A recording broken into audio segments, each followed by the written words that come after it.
So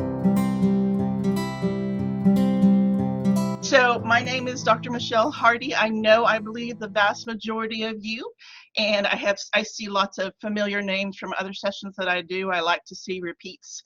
It's wonderful. It makes me feel like I'm doing something right. And my role here at the university is the program manager for all things TA training, graduate students, graduate teaching assistants, and instructional assistants. But my other role is I'm an instructor in the School of Earth, Ocean, and Environment. I got my PhD here actually, and so I get to teach a class every semester, which I am thrilled to do. So you will be seeing some examples from my classes regarding assessments and how I've changed assessments to improve them regarding a lot of what we'll be looking at today, okay? So what we'll be exploring is basically what assessments are, and I think many of you are familiar with generally what they're supposed to be doing, but also what good assessments should have, the qualities of them, and why it's important to have assessments and really rethink the assessments that you're using. And I will also be showing you lots of examples, different types of assessments, levels, and we'll talk about thinking about alternatives as well. So when you think of assessments, and I remember when I first started teaching, I thought an assessment was essentially a assessment of how well I was doing. And basically that is what assessments are.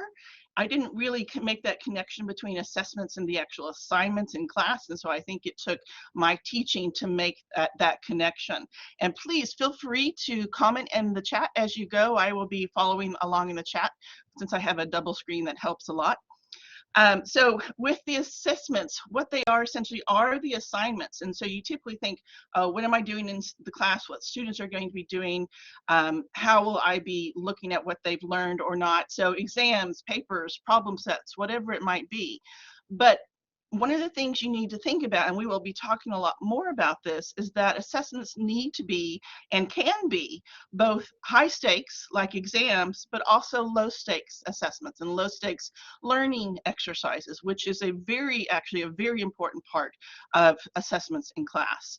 And what it does for the instructor, for the professor, is it allows you to provide your judgment, hopefully against an objective tool such as a rubric, but your judgment about the quality of the student learning. For students, what assessments typically tend to be is the grade. And that's what they see they're for, is they get this grade back. And what we want y'all to start thinking about doing is to try and, with the assessments you use, change that mindset of students, not as the grade that they're getting, but the learning that they're getting from it. And having taught for 25 years, I know how hard that is. And it's still a process for myself as well of getting students to look past the grade. What did I get out of the actual assessment? So hopefully some ideas you'll get from today, you can try and do that in your own classes if you are not already. Assessments should be more than grades, as I was saying. They should not just be, what is the grade they're getting? Let's move on. So let's look at what it is that you're trying to assess in these assignments that you give. So yes, they should assess, they should evaluate many things. Of course, the level of content mastery that you're teaching your class about, whatever that might be. We have a very broad array, I think, from just about every college here today, and several USC outline four-year colleges as well. And so it should be more than just content mastery. It should also be, perhaps, depending on what it is you're teaching, the skills they develop, the abilities that they've developed over time in addition to that knowledge and that mastery. And it also should be a deeper use of that knowledge. And so I know that a lot of you want to try and make your assessments be more of a kind of a critical thinking or a deeper thinking level of assessment. And that's what you want to do. You want to think about, how can I make these assessments worthwhile? Even though, yes, you can use, assessments that are just, tell me, the definition of this, but now think about, how can you fold that into something that's a little bit more deeper in their thinking or their application? And I'll show you some examples of that. Their readiness to move forward. So are they going to be able to move forward with the content knowledge and the skill development that they have to be able to do that next set, whatever you're building or you're scaffolding in your class? So are they ready to take that next higher level step?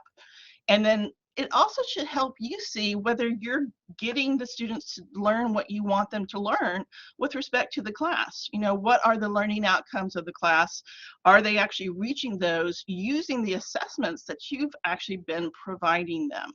So your method of, and I think this is such an important thing to think about, and just kind of really chew on it for a bit. Your method of assessment, what you're doing, how you're doing it, what the assignment looks like, what questions it's asking, will impact the quality of the student learning. And so that's why you really want to think and kind of just really reflect on, is this assignment that I'm giving them really doing what I want it to do? Is it just kind of time consuming and not actually doing what I want, or is it actually giving me information and students information about their progress and helping them to learn at the same time? Any thoughts or comments anyone want to contribute to that? And let me ask you, which of these, as we're moving forward, those things that assessments are doing, which are the harder ones to write assessments for yourself, whatever your department is?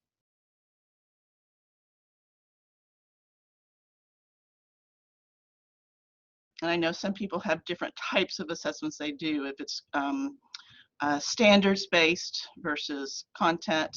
Which of those do you tend to find that you have a harder time writing what you think is a good assessment? Yeah, deeper use of knowledge. I agree. You really have to think about what it is that it's valuable to them for your discipline. And I'm going to talk about that in a second. Yeah, the critical thinking piece. And I think a lot of us try to find ways to do this critical thinking, and we feel like we're not doing it the right way. So I'm going to give you some examples of how to do that. Readiness. So Michelle, explain to me, if you don't mind, what you mean by readiness for your discipline. Well, I think for me, part of it is, we do have prerequisite classes for upper level classes, and I do teach one of the introductory research methods classes. So for me, that's always, are they going to, if the students maybe aren't doing as well, are they able to, do well in these upper level classes? And that's always something I'm thinking about in terms of like we have a lit review and we have these other assignments, but mostly just kind of for the students that maybe don't do as well on the assignments, are they getting the toolbox still that they need for the level courses? Are they going to go in there with the knowledge they need? So that's something I struggle with. Yeah, absolutely. For a lot of us who have those gateway courses, the intro level courses, we have a set amount of stuff that we need to make sure that they get so that they can move on to those higher level courses. And so what I have found with that, I've taught, well, obviously I've taught geology and marine science, and I taught a geology course for, it was both majors and non-majors, and that was a difficult course because I had to also make sure, aside from it being at a level that non-majors could do, it also had to be the content that the geology majors needed to go to that upper level course that they were going to be taking. So what I often did was I had a list of things at the end of the semester and towards the middle of the semester of, these are the content, these are the topics that you should understand by now. If you're not, come talk to me. Let's talk about where you're missing that content. That way you can make sure for yourself, am I reaching these learning goals that they have to have before they move on to the next course? And then that helps the majors, but it also helps the non-majors as well. And Morgan says, writing assessments that engage deeper use. Yeah, it is hard to do that, especially if you have a lot of students to grade. That's another consideration that you have to think about. And U101, it's difficult to truly measure students' ability to apply since you don't see them outside the classroom. You just have to take their word for it. Yeah. Carrie, I actually have an example of an assessment using a U101 example, which I have loved incorporating. We'll talk about that. Okay, so thanks for that feedback. That's awesome. Yeah, higher level of blooms. We'll get to that. All right, so you want to think about, what is it that you actually do want to assess? Is it knowledge, or is it the knowledge and how it can be applied? That's a very important part. That's a higher level thinking of Bloom's, which if you're not familiar with Bloom's, we'll get to that in just a second. Or is it communication and expression of ideas, as was mentioned earlier with writing. How are they expressing their ideas? How are they communicating it? There's a whole bunch of structure to that that you have to get them to develop on their own, their skill level with that. Are you getting them to provide you an understanding of the process that they went through, or is it the end product that you're looking for? Is it convergent thinking, where they're taking a lot of disparate pieces and putting it together, say like with a case study? Or is it divergent thinking, where they're taking a problem and really kind of getting into the weeds of different aspects of it? Or is it by standards? You know, is it just, I want to see that you have competency in this skill or ability, or that you're making progress through these skills or through this content that I want you to be familiar with. So there's many different types of knowledge and thinking that you want to think about. What is my assessment actually trying to achieve with that? Of course, you can't do it all, no, but you can write assessments to get at these different types of thinking and skills that you want, depending on you know, what the course is about. But all of them still should connect to those learning outcomes of that course. And writing learning outcomes and ensuring learning outcomes and assessments are aligned. That's a whole nother couple of workshops. And I am giving developing a course syllabus, part 1 and part 2, at the end of the semester that goes into that, how you can start aligning your learning outcomes and your assessments and your course materials. But you really want to make sure that your course is achieving the things that it should be, as we just talked about, so that students can move forward. Now, what students should be getting out of assessments is not just the grades. You really want to help them start to think bigger picture, think more metacognitively of, yes, what have I mastered content-wise, but just don't think about it grade-wise. Think about what it was that I just learned. One of the things I've started doing with my marine science course is after every, like, I have an exam every 2 or 3 chapters. And so once they get the exam back, I then say, okay, turn it over. Don't look at the grade. Look at what you know.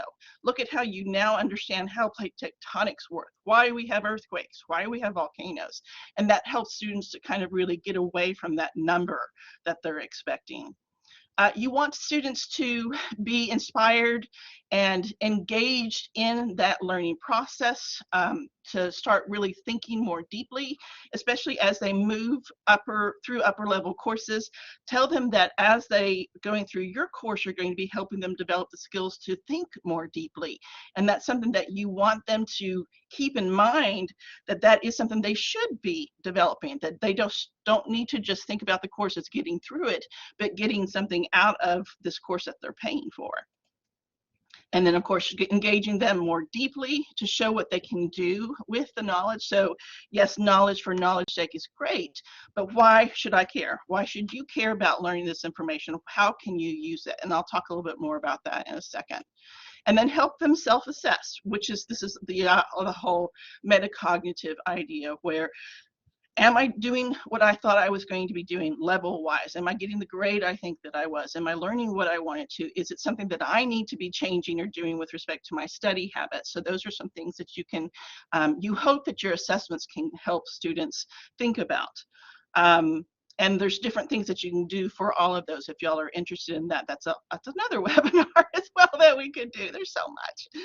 So let me kind of go through 2 general types of assessments. There's, you know, you can think about others as well, but the 2 main types of assessments, you want to think about which one the category yours falls into. Is it basically a traditional, what we call a summative type of assessment, which we consider more formal, and I'll go through more detail about these in just a second, but this is one of those like end tests or end papers or end projects, and you can kind of, well, I'll get to that. Or is it a formative type of assessment, where you're actually assessing their learning as they're going through the course, day by day or week by week? And so these are formal versus informal. How you make those assessments and how you write questions and what students get out of it actually are very different things. And so, yes, courses can have both of these, but you really want to make sure that the it's not just summative, because summative assessments are what we call auditive. And I like this phrasing of auditive because when you get an audit, it's a summary of what has already been done and you can't change it. And so that's what I think summative assessments are with students, is they've learned what to learn, you're moving past it, you're not going back over it, you're not helping them relearn it. And so it can be an end result where you're not able to change their thinking and change their development with these summative types of assessments. So traditional exams, multiple choice, end unit assignments, very capsulated view of student learning, not their progress, but this little point in time. And these typically tend to be more fact-based types of questions, lower level blooms, and you don't get to see their thinking process in that, or their thinking, how they're actually processing and thinking through and or resolving the issue, skill development and growth. And this is often because the reason why these assessments are this way is because you need a way to be objective in your grading, to be able to grade, 200 exams if you have a 200 student course.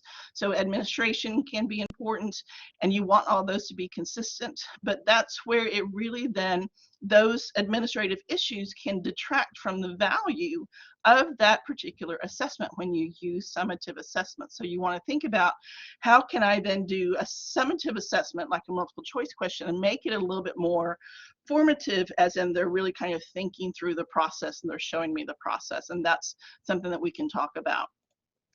The other issue with summative is they're not prescriptive. They tell you what the problem is after you've already moved on to the next section, or for the student as well. So it really does prevent growth, I think, when you just use summative assessments. Any comments on summative or auditive? Any questions about that?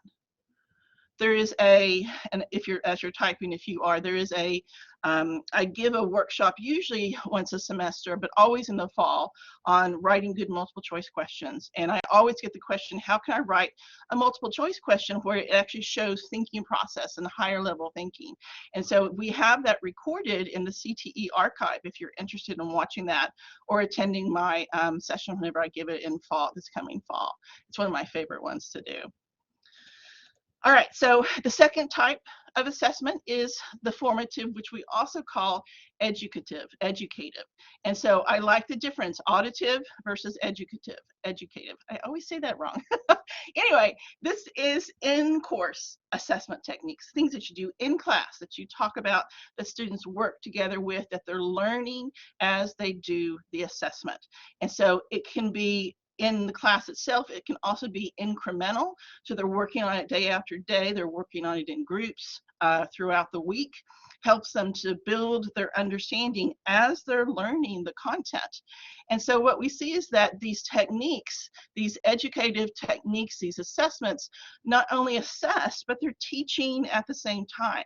So they're kind of helping you do your job, which I think is a really important thing, because we're all so pressed for time that we really want to be able to have our assessments do double duty, essentially. And that's one way to do it, is having an educative assessment. And it provides better learning at the same time anyway. So now it's also triple duty, essentially. So your educative assessments are authentic. And this term is used a lot in higher education pedagogy research, where essentially authentic assessments really show what it's like that they're going to use that knowledge or that ability in real life. Whatever the job is going to be, whatever the context is going to be, this is how that knowledge and that information is used. So whether it's the discipline, whether it's the workplace, that particular example of that assessment, this is why you need to know it, and then we'll show you how you're going to use it. It's also diagnostic, because it gauges essentially whether they actually got the learning that you wanted, the depth of it, the quality of it, was it at the level that you wanted, and whether this particular method or assignment is actually doing what you wanted it to do. So it's diagnostic for the student learning, but it's also diagnostic for you, saying, well, that didn't work. Let me try something different, which is totally fine. And that happens to all of us, I believe. We figure out that this assessment just did not do what I was hoping it would do, essentially. Okay, so any questions on formative versus summative, auditive versus educative? And some people say diagnostic is kind of a third type of assessment, but I also see diagnostic as, what do I know, is also formative. So let's look at what things you need to think about as you're designing assessments. There's several things. First of all, it needs to be able to make sure that all students have the same opportunity to show what they have learned. So there's no bias in the questions, there's no bias in how the assignment is written. And what I mean by bias is that there are several different ways where some students may have an advantage over others, whether it's their knowledge that they're bringing in, their experiences, whether it's their access to particular types of resources that are available. You can write questions where you're assuming that they have this knowledge coming into the question that they may not have ever experienced. One of my examples is something that I have never forgotten because it was just so striking for me. When I teach marine science and I teach coastlines and I teach coasts, and we talk about the South Carolina coastline and how, there's all these islands on the coastline and these barrier islands, what they look like, and I'm naming off islands. And a couple of years ago, I had a student raise her hand and say, I have never been to the coast. I don't know where any of these islands are. And we're 2 hours from the coast, and I was dumbfounded. I was dumbstruck, because it just never really crossed my mind that even being 2 hours from the coast, students don't necessarily have access to go to coasts and see the beaches in real life. So that really made me rethink how I did that assessment. I changed it completely and then had them learn perhaps some skills of, that what I actually did with that assessment then was I had them use a map to find them, locate them, so that they became more familiar with the geography of South Carolina, because I couldn't no longer assume that they actually knew what South Carolina coastline looked like. So does anyone else have an example like that of assumptions that you made in assessments that showed actual bias of students' experiences or student knowledge? I'll never forget that. I can even see the faces in my class from that time. And if you do have an example, please do type it into the chat. Your assessment should be consistent and reliable. If you have many students or several sections of the same class, do those assessments assess the same way for all the students in different sections, as well as the same course across multiple semesters. And what you may find is, depending on the development of your students and what your students are coming in with, your assessment may need to be changed. And I think a really great example of that is coming in from the pandemic. Students may not have had experiences coming from graduating high school that all of your students have had in the past because of the pandemic. So you really want to make sure and reassess your assessment. Is it reliable? Is it being consistent across now this, global pandemic, essentially? And so Martha asks, is it okay to expect students have some basic high school course knowledge in, say, biology? Martha, thank you for asking that. No.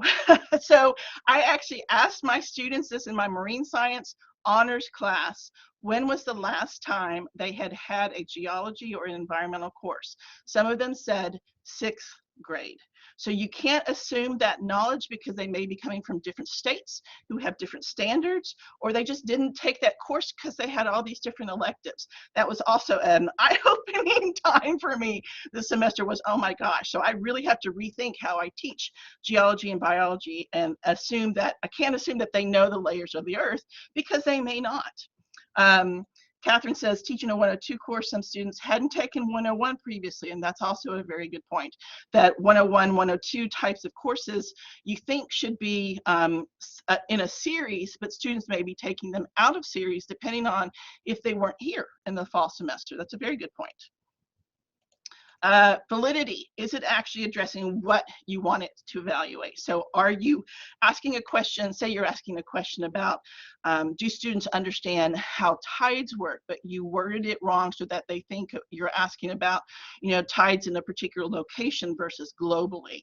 So make sure that it is specific and understandable enough that it's asking what you want it to. Morgan says she had a friend who taught undergrad general math and always had a trick question expecting students to apply their knowledge of general biology. Love seeing students which could figure it out, and those that gave ridiculous answers that were mathematically correct but unrealistic. Interesting. It's cruel that students don't always know what we expect them to connect concepts. Yeah, and actually that's a really good point, Morgan. And I have done this in the past as well, and I've learned from experience to catch myself doing that, where you give them, extra credit points or a little bit more difficult question where you're thinking that they have that background to draw on to make to complete that assessment, but it does put that student at a disadvantage because they don't have that, and so they're just trying to willy-nilly solve it the best they can, but they're losing on that connection that you were expecting them to make. So you need to reword that question so that they have that knowledge so that they can make the connection you're wanting them to make. Okay, great point. You also want your assessments to be transparent. And what we mean by transparency in assessments and in classes in general is, why am I doing this? Why am I having you do these different types of assessments? Why am I having you, do a map of South Carolina?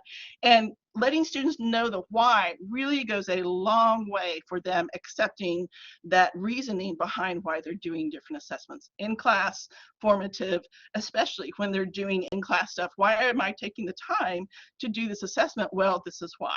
It's because this is going to help you with this part of the course as we move forward, those types of things.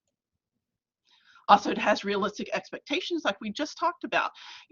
Yes, you have an average student ability level that you expect, but kind of things are a little bit out the window right now with the pandemic. As I said, I had this expectation that students had some geology or environmental science coming into freshman year or senior year, and they had not. So I had to kind of revise my thinking on that. An answer mill mentality. Oh, yes, exactly. Thank you. Is it challenging enough? If it's too easy, what is the point? If everyone can get it right, and they hardly have to do any thinking about that, that's kind of a waste of time. So you want to think about, yes, I want it to be an assessment to see how well they know that, but there should be a little bit of a challenge as well. So they're going to have to do some discussion, do some research, do some, deeper thinking. And then, as we've already talked about, it should really be authentic, where it incorporates real life examples that they're going to see. As I said, you're going to be, killing two birds with one stone, doing double duty, because you're not only getting them to think, but then apply it to a real life setting that they will actually use in the future. Okay. Some questions you need to ask yourself. So we were looking at the qualities of these good assessments, but you also need to think about, with those good assessments, those authentic assessments, first of all, what is the knowledge that you want students to draw upon and or use? And this goes back to the experiences they already have, but what is the knowledge in the course? That's a pretty basic question that you would think about. What metacognitive knowledge or skills do I expect my students to have or develop? Every assessment can use different levels of thinking and cognitive knowledge, but also social development, skill development. Are they learning how to work with others? Are they learning communication skills? Are they learning empathy, if they're doing a community project? So those are some other things that you can kind of weave into your assessments. And then what is the setting that you can use that students will actually use this in real life? So make it realistic. Say I'm doing a geology assessment where I'm having them look at data on earthquakes and volcanoes. And so yes, I actually do a Google Earth activity, but then I have them look at actual locations where there's earthquakes and volcanoes, and think about, for example, in Japan, what does it look like when you're on a plate boundary with plate tectonics and you have all these earthquakes? What is the pattern of the earthquakes and volcanoes? What would you think the seismic activity is? So make it more of a real life type of situation. And what is the thing? So one of the things you want to think about is, with your assessments, what is the assessment itself?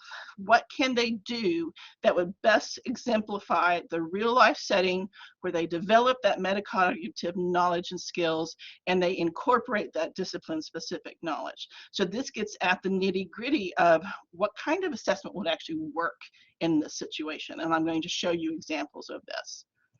And so yes, what assessment type would actually work best. And so this number 4 also gets to the task. So are they doing a task, or is it just developing a project, an outline, or are they actually putting together a lab report or a research paper or something like that. And then that ties directly into the assessment type. Any questions on any of that so far? Hopefully this is helping you to kind of see where you need to be starting to think about your assessments and how they help your students, how they improve your student learning. It's not just writing an assignment thinking that addresses everything, which when I first started teaching, that's what I would do. That was awful. All right. So I had mentioned previously, let me go back to this. When you do assessments, you want to make sure that they essentially reach more than just the lower level of Bloom's taxonomy. And so for those of you who are not familiar, sorry about the scrolling through, Bloom's taxonomy is a kind of a model, idea of how we think, what levels of thinking there is. And the beauty of Bloom's taxonomy, and this is the revised one in 2001, and we actually had Anderson come and talk at Oktoberfest this past fall. I don't know if any of y'all were at it, but it was such a wonderful talk that he gave about the revision of Bloom's taxonomy and what it entails.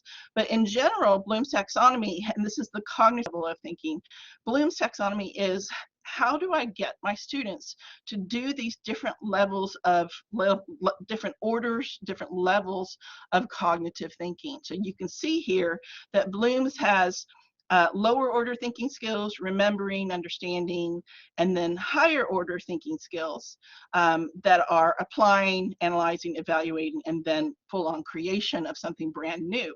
And with Bloom's taxonomy, what I consider the beauty of Bloom's is that it provides you with the verbs that you use, not only to put in, say, your learning outcomes or the questions, but for the assessment itself. So it actually tells you if I want students to apply some certain concept or technique, when I write that question for that assessment, these are the verbs that I would use in order to get them to do that level of thinking. And Bloom's, another thing that I really like about Bloom's is that often you'll see Bloom's in a pyramid pattern, which makes you think that at the top is creation. So I have to go through all these steps to get there. And the majority of my questions should be at the bottom of the period, which is remembering. No, the beauty of Bloom's is you can say you're teaching a senior level course.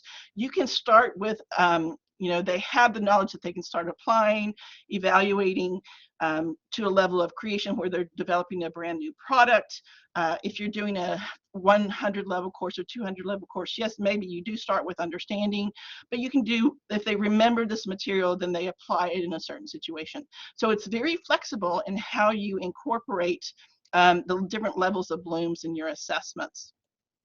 So it's not only just the questions that you write, the verbs that you use in the questions, but it's also, one of the great things about Bloom's is that it lends itself to what the assessment itself can be. One of the models that I use, one of the research models that I use is this researcher who developed this idea of taxonomy circles. So here we have the domain. This is the domain of Bloom's. The verbs are in yellow, and then the actual products, the assessments that students are doing are in green. So you can see that there's resources out there that helps you say, all right, I want to do an application type of assessment. These are the verbs I would put into the assignment instructions or question, and these could be some of those products that they're actually doing as the assessment itself.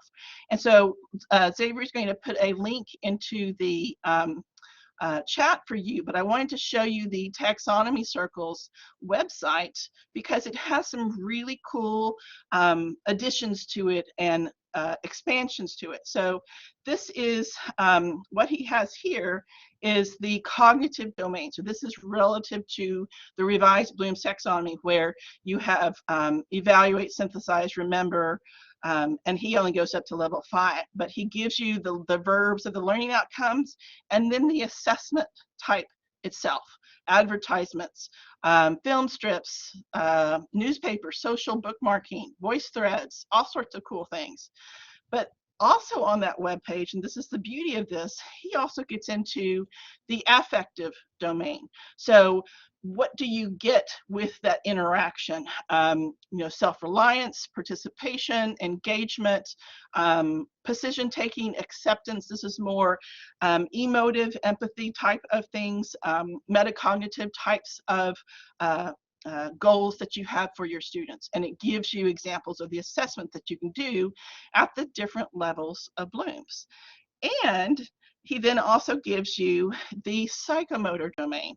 So this is actually doing things. So are you imitating, manipulating, articulating, embodying? So here are the verbs, and then here are the assessments.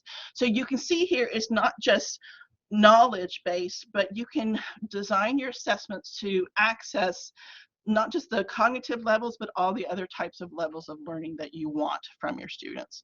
And this is a great resource that can help you start thinking about what else can I do aside from just a project or a term paper or whatever it might be. Okay. So I love this quote, get away from the notion of assessment as a Word document. I think with the pandemic and with so much now being interactive online resources, that has helped that a lot, where you're not just turning in, a reflection term paper or something like that. You're actually using additional assessment types to get at the different types of learning that you want. Okay.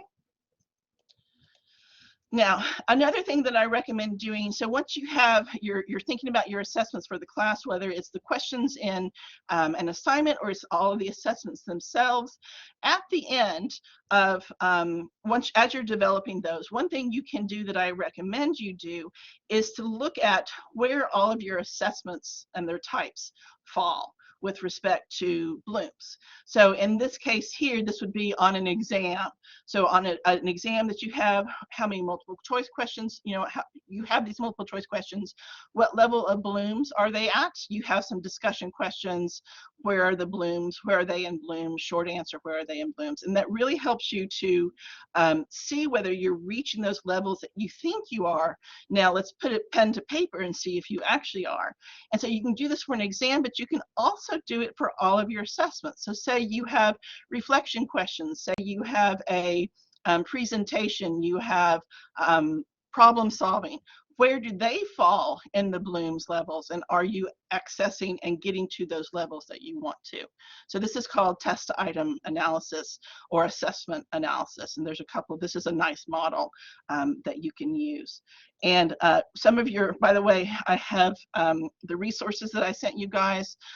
This is just to kind of keep on track, the assessment types and purposes was page 1.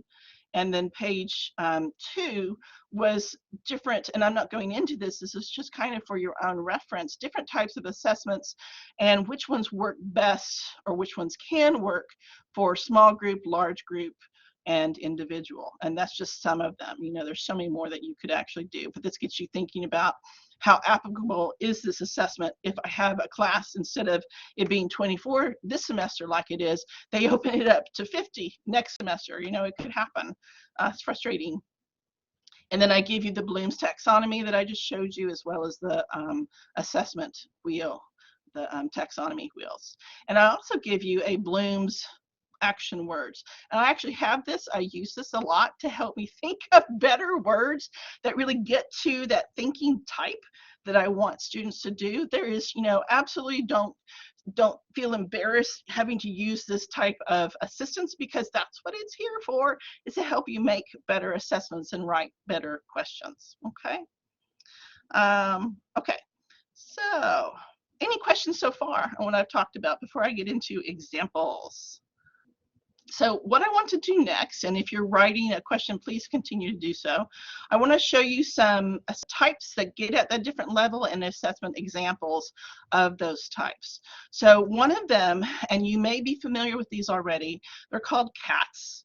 I'm a dog person, but still, they're called cats. classroom assessment techniques. And these classroom assessment techniques come from a book that is the Bible of assessment techniques. We have copies of it here in the CTE that you can check out if you would like. But what they do, and I actually did not send this to you, and I would be happy to send it to you later. But what this book does is it gets into assessments that are at different levels of thinking. So say you want to assess prior knowledge, just understanding.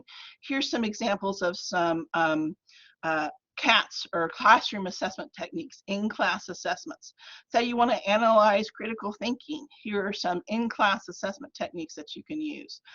Synthesis and creative thinking. Here are some things that you can use. So this book, this is just a little 4 pages of some of these. The book goes into much more detail into these different types of things. And I show this to you, and like I said, I'll send y'all the PDF of this. Yeah, absolutely. I'll send y'all the PDF of this because it gets you to see that there are assessments out there already that would do exactly what you want to do. You just have to know that it's out there. And that's why I wanted to show you all about the assessment techniques book, is because those assessments are already out there. It's by Angelo and Cross. It's an amazing book. So the assessment techniques, these in-class assessment techniques, are formative. They are in-class, very easy ways to see how students have learned or are learning or progressing through their content. You do it in class. You take 5-10 minutes to do it, and it allows you to see at that time, in the moment, whether or not they got what you thought, and you can move on, or you need to go back and revisit something. I do these in every class that I teach. I'm teaching marine science honors right now. And what it does is it lets you see the learning that has taken place, or whether or not they got the learning that you wanted them to, versus what they actually did. It's assessment for yourself and your teaching as well. So one example is, and many of you know these already, this one particularly, it's called a 1-minute paper. And it's something that students write out. And I mentioned the 1-minute paper. People are like, oh, we know this. Well, there's a reason why I'm showing you this. Let's be transparent. 1-minute papers don't have to be reflection questions. They can be all sorts of different types of 1-minute papers. They don't even have to be papers. They can be some little type of activity that is still them doing it in a certain amount of time, reflecting on, thinking about, what they actually learned. So here, sometimes when you look at 1-minute papers, you do it at the end of class. They write real quickly on what they understood versus what they still don't understand. Or you do it in the middle of class, which is what I tend to do. And so you can collect it as needed. You can adjust the next class, or you can adjust at that time. Basically, these are some of the prompts for these are what we call quick writes. What I learned from this, important ideas I got. And that's one I have thought about. I think I might be implementing in my class in fall, is that, okay, so let's do a quick write of what we just looked at in class, last 5 minutes. This is the major ideas I got from class. And then what I will, then do is look and see whether what they thought was important is what I thought was important. And I bet there may be some disconnect there. So the whole idea of these 1-minute papers is to get feedback from you if, the students understood. And then, of course, you can modify in the next class, but what I like to do is use it as also a participation / attendance kind of grade. Were they there today? And I know they were because they completed that attendance or that 1-minute paper. Exit tickets are the same thing as 1-minute papers. So let's do this. Now I'm going to tell you how to do this in just a second. This is another technique that's become popular with the pandemic called the chat waterfall. And you may have heard it called something differently, but what it is you're going to type in your answer into the chat, but don't hit enter until I tell you, okay? Oh, thank you, Janet. Yeah, they do think they know everything, and then you discover and show them, well, you didn't quite get what you should have, and why was that? Let's talk about that. Excuse me. So this chat waterfall, this minute paper online, you're going to type your answer into the chat box, but don't hit enter until I tell you to, okay? And what this does is it helps me to kind of be able to watch and see the responses come in at the same time, instead of them kind of dragging on into the next couple of pieces of content that I might be talking about. So here's the question. What is a concern of yours when trying to design a quality assessment? So don't hit enter, but type your response into the chat now. But don't hit enter yet. All right, everybody hit enter on your response now. Ding, ding, ding. Yes, thank you. And I love it because it lets me go through exactly everything in turn. So being succinct and developing questions. Yes, I find myself being too wordy as well. That's a really great point. Whether students will think the time and effort they put in is worth it. Will they understand and embrace the assessment? Yes. And that gets back to the authentic idea. Lack of experience with teaching in classroom assessment. So you're new to this. Absolutely. So I'm so glad you're here. I wish I had had these workshops when I first started teaching. So we're so happy you're here. Creating something intellectually rigorous without creating something that is hard for the sake of being hard. Yes, rigor is a big discussion on academic Twitter right now of how do we keep rigor with, we're just all exhausted essentially. So Morgan, with respect to that, if it's authentic and it's really getting them to think about how they can use it, that itself is rigorous. Allow for efficient grading for a large class size, absolutely. And so there are things you can do with how you write questions that can allow you to grade more efficiently. Does it really determine what they understand as opposed to what they can copy? Yes, and I'm going to show you an example of this, Martha, for that very thing, that you're making it too easy. Yeah, so if they're answering things, you know, everybody's getting it completely right, and it's perhaps not as in-depth as you wanted to, maybe you need to rethink how you're asking the question or what it is you're asking them to do. And like I said, it's the same. I'm going to show you an example of this. Questions that encompass several concepts tell me students have made connections in the topics we cover. Yeah, so making those connections between different ideas. And that's where the assessment that you use can help you do that when you think about what that assessment can actually connect for you. That you're capturing enough levels, yes, definitely. Bloom's. Create one that is valid, measuring true student competency versus student perceptions, yes. And that gets into how, again, how the question is written, what it's asking them to do. And I'm going to show you another example in a second. Each student has a different understanding of material. Giving a grade based on that is a little concerning. And so I understand that, absolutely. So that then helps you, when you write assessments and questions, you want to think about what students' answers will be, and if you think the answers are different between different students, why is it? Is it the way the question's written or how you presented the material? That can help you, the assessment itself can help you get at answering those questions. Challenging students' critical thinking skills, yeah, without making it too difficult. Clarity of questions regarding assessments and how it connects to materials, yeah. Have they actually done the work? Yeah, all of y'all are saying very similar things, good. Both apply what we've learned and understand what they're doing to be more intentional and explain their choices. Yes, so the purpose of it, again, the transparency. Percentage of applying each group of taxonomy according to the goal. So yes, that gets to, am I doing a broader array versus am I just hanging out in the understanding level? All those are great. And I hope that I've addressed a couple of these. And I think some of y'all I will address in just a moment, showing you some examples of how I get at these very big, important concerns. Okay. All right. So one way that I kind of do the, am I at the level that I want them to be? Am I getting them to do critical thinking? Is I use what are called concept tests. And concept tests are an in-class critical thinking type of question that you can develop a concept test question for a particular topic at many different levels. And I'm going to show you this in a second. But it probes their understanding of applying it, predicting, interpreting, all those higher level critical thinking skills that you want them to have. You can use it for grading. You can use it for participation attendance. It can be an in-class quote unquote quiz, whatever you want it to use, however you want it to be used. And you may have seen these, you know, it's a question on a screen. Students choose the answer, you know, out loud, or they use iClicker, answer sheets, whatever. There are different ways that you can actually implement this that doesn't have to be clickers or, you know, showing their hands or whatever. And I'm going to show you how I do this. Now, sometimes you'll see concept tests as saying, say 35 to 70% of the students get it correct. You go back, you have students talk about it, the question, and help other students learn, understand what they may have missed. If it's less than 35% got it right, the question maybe was too difficult.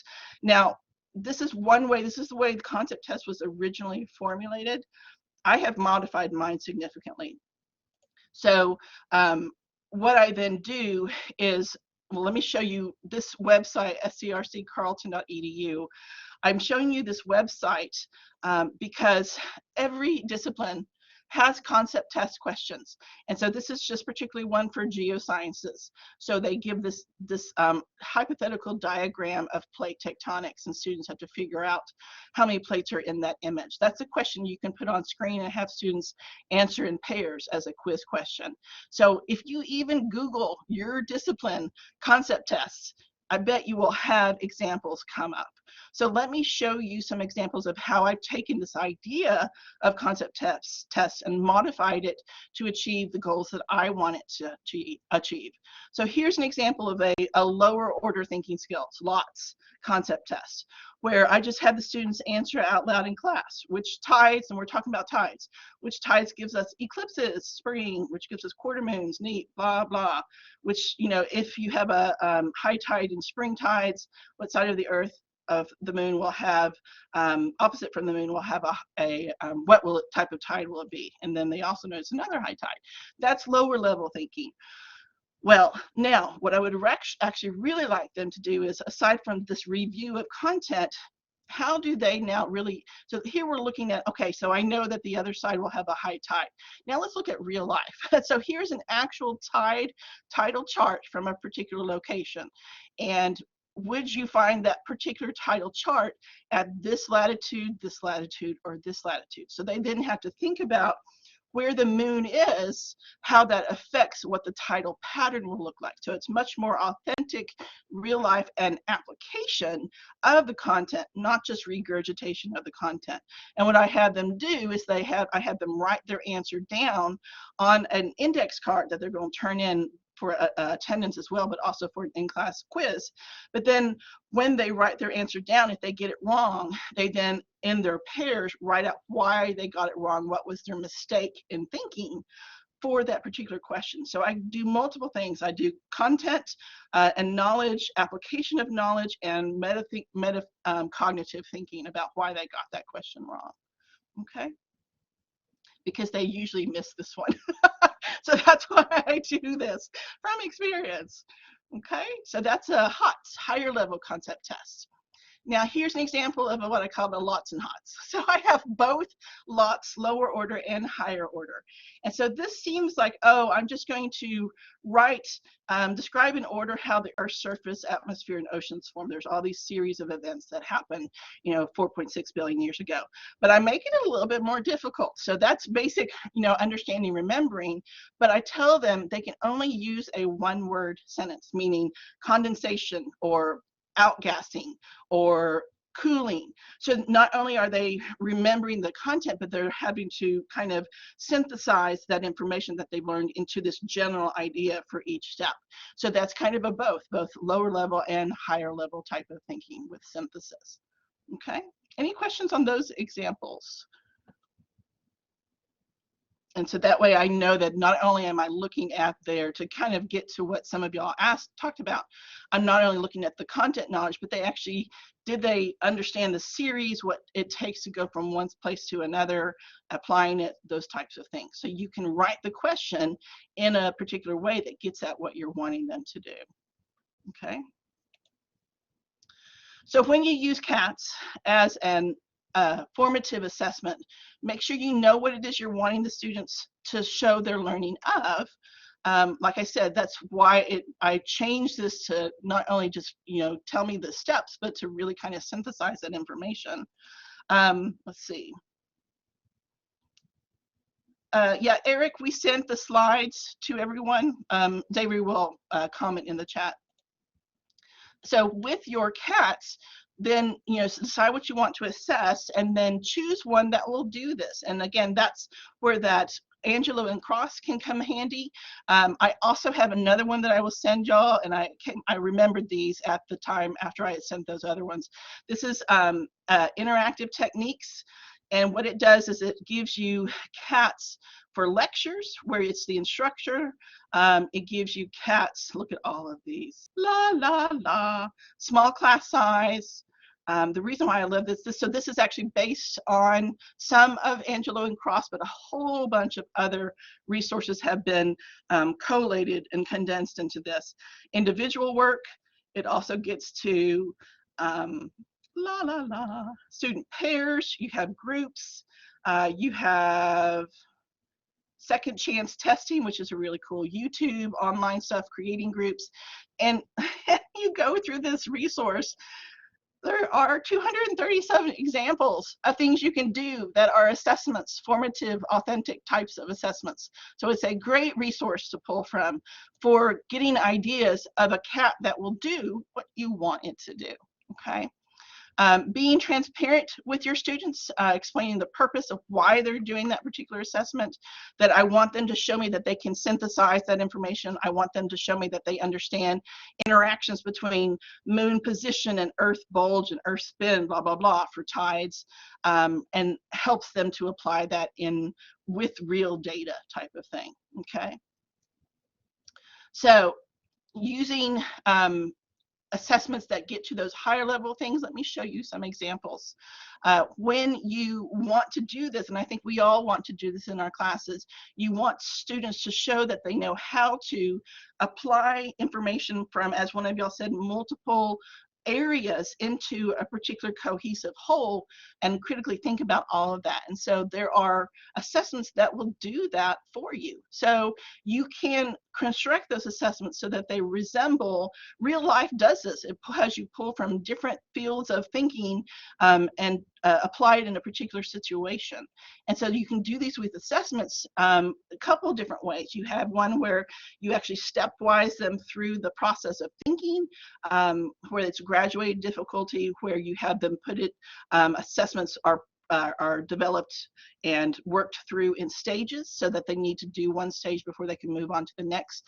That helps them build that critical thinking skill itself, because sometimes students don't know how to think the way you want them to yet because they've never been asked to do that. So you want to perhaps provide an assessment that does step them through that thinking process.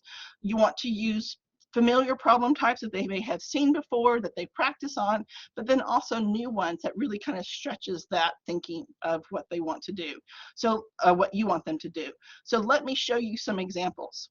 So here, yes, I absolutely will. I will send, no, I did not send that, so I will send that to y'all after the session. So here's an example where their Coriolis force, why things spin, why things curve on the earth, is a really complicated idea if you're not, for anyone, it took me forever to really wrap my mind around it. And for non-majors in sciences, it's a difficult concept. So I don't try to make the question hard. I say, you know, show me how the path will curve where you're going from one location to another. You're a bullet, you're not a bullet, you're a missile, you're a rocket. And that's what I want to see from them, is that kind of level of thinking, that simple application of what's going on with how Coriolis affects any type of moving object, whether it's wind, air, or whatever. And then this one is another just basic, how do winds flow? How do they flow from high to low pressure? How does Coriolis impact them? What will be the resultant direction? And so they will have learned that even though pressure moves from high to low, because of all the other forces, actually you have winds circulating around a low pressure system instead of directly into. So those are simple applications, not higher level like weather class types of applications. But let's look at a little bit higher level thinking. This is for my geology, environmental geology course, where they have to watch this video, and then from the video they talk about what are the hazards that they see in the video that tell them a certain level or strength or magnitude of earthquake is actually happening. And so they see these things happening based on what their understanding of hazards are. Based on those hazards that they see, what was the mercality, what was the intensity of the earthquake, what was the magnitude of the earthquake? And then they compare what they use from the mercality intensity to what the actual size is. And there's a disconnect. They should find a disconnect. And they talk about why there would have been a disconnect. And so I stage them through the thinking to get at that level of thinking that I want based on real life examples, real life case scenarios of this particular concept. So so this was something that I just developed based on an example I found in the book that I thought that's a really cool idea, and built it from there. Okay. Here's a couple more case-based studies. Design packaging that will hold all these Campbell's tomato soups or Rice Krispies using actual measurements. This is a case study testing higher order thinking where they have this information. And then what is the next step based on using that model of healthcare? What would they then, should they then recommend for the nurse to do? Here's another example, testing higher order thinking of, you have this graph, this is for upper level biochemistry, what is that protein that is being shown here in that graph? So they're having to bring in a lot of information and apply it in this kind of real life scenario of data that they might collect in a biology lab or a biochemistry lab. And here's a reading and writing assessment where they read The Tempest, and then what they do is they take one of these prompts and complete the prompt based on what they've read. So you're kind of giving them guidance on what you want them to write and talk about while they're still doing that critical thinking that you're hoping for. And then here's another one that I mentioned that I liked, that I've modified in a couple different ways. What I learned from today, what I learned from the text. This is one way you can get students to do the reading, that they come in and their prompt will be, what did I learn from the text? And they're going to write 6 to 10 sentences, or they bring that with them to class. So that will allow the discussions to actually be fruitful. And it's not what they read, but what they learned. And that is a really key thing to think about, is what your verb is that you're using will turn it from regurgitation of material to critical thinking of material. And that's where Bloom's taxonomy comes in to really help you with that assessment at getting what you want it to do. Okay. So that's really important that you make sure that your assessment is the level that you want, but also know that you can vary. And I'm looking at our time. I have a couple more minutes. If you need to go, I totally understand. But think about how you can vary your assessment. Say you want to administer a class readings, and so how will you either have discussion questions and students answering groups? Will you develop an in-class assignment worksheet? Will you have a quiz on the reading? So these are variations on a theme of getting students to make sure that they've done the reading. So each of these is a different option.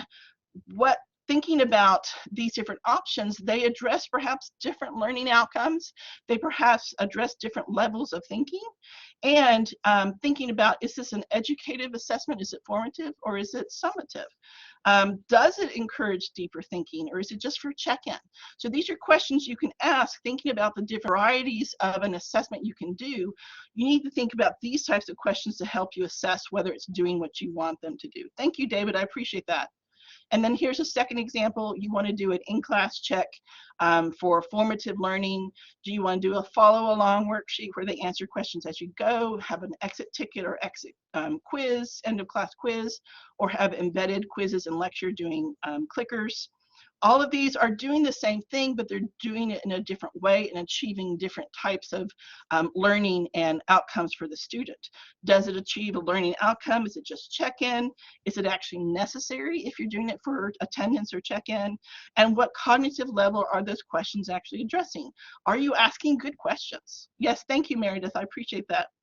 And so these are things you want to think about when you look at different varieties of assessments for a particular thing you want to do, how you can vary it, but then when you vary it, what happens to the level of the assessment, okay?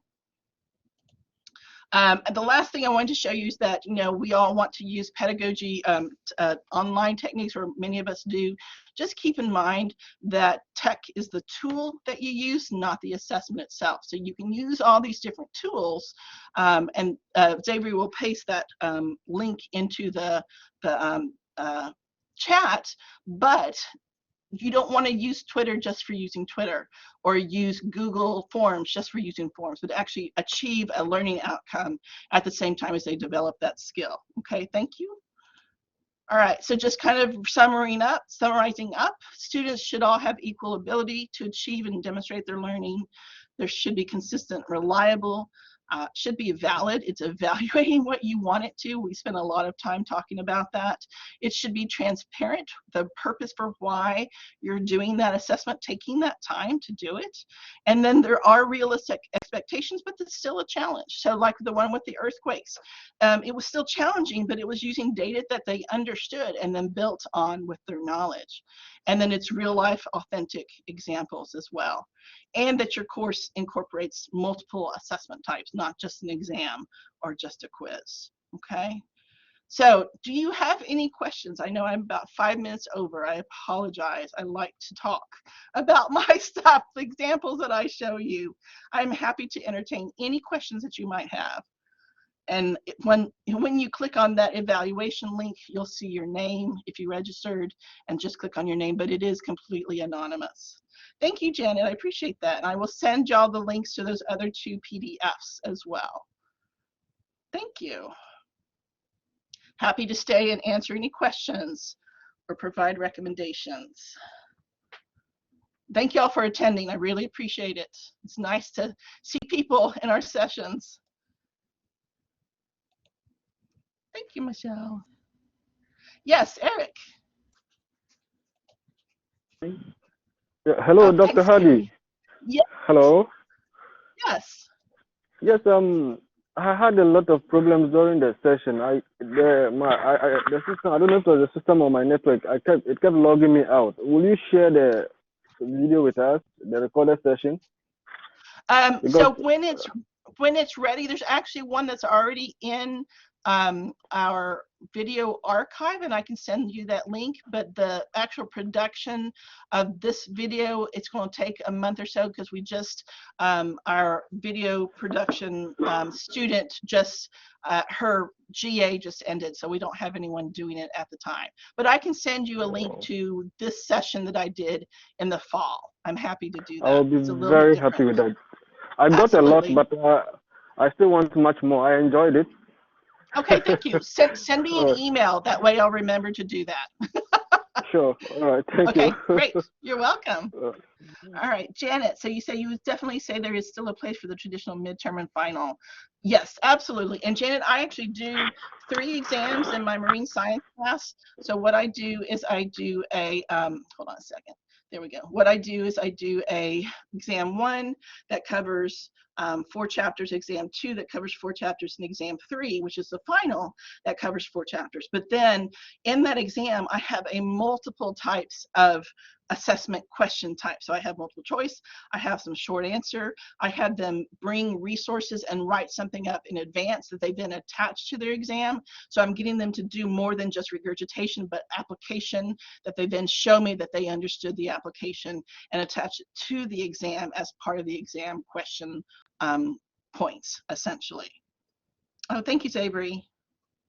But yes, I do those in-class assessments so I do the short little cats every day in class. And then I also have in-class assignments that are a little bit more in-depth and more formative critical thinking, about once every week or 2 weeks. So for example, this week we're doing seafloor features, where I'm going to have short little questions throughout the class, but then we're going to do an activity at the end of the week on actually taking everything they've learned and finding it on the seafloor with an actual map. So I do it all essentially. And those are my assignments. In-class assignments grade is about a 7th, 20%, 15% of the grade, and the participation of quizzes that I do through each class is also about 20% of the grade as well. So they're important parts of the class.